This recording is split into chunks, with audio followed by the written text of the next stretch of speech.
নবী মুহাম্মদুর রাসূলুল্লাহ সাল্লাল্লাহু আলাইহি ওয়াসাল্লাম বলেন, কেউ যদি 10ই মুহররমে রোজা রাখে তার আগের 1 বছরের গুনাহ আল্লাহ মাফ করে দিবেন। বলি সুবহানাল্লাহ। সবাই রাখিয়েন।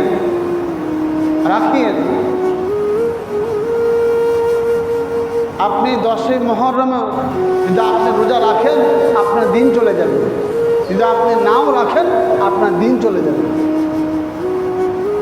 আপনি খাইলেও আপনার দিন যাবে, আপনি নাই খাইলেও আপনার দিন যাবে। যেই নাকি রাত্রেবেলা ঘুমায় না, নাইট ডিউটি করে বিভিন্ন অফিসে আদালতে বিভিন্ন ব্যাংকে, তারও দিন যায়। যে ঘুমাই থাকে তারও দিন যায়। কি বলবো ঠিক কিনা? দিন যাইতেছে। দিন রাত্র কারোর জন্য অপেক্ষা করে না।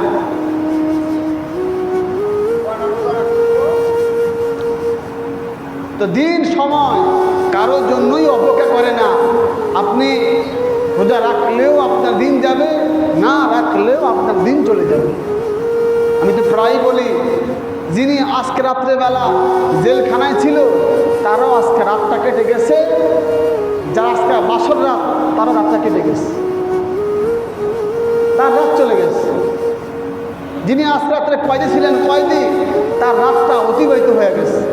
আর যিনি নতুন বিবাহ করছেন, যিনি আজকে বাসর রাত মানে উপভোগ করছেন, তারও রাতটা কেটে গেছে।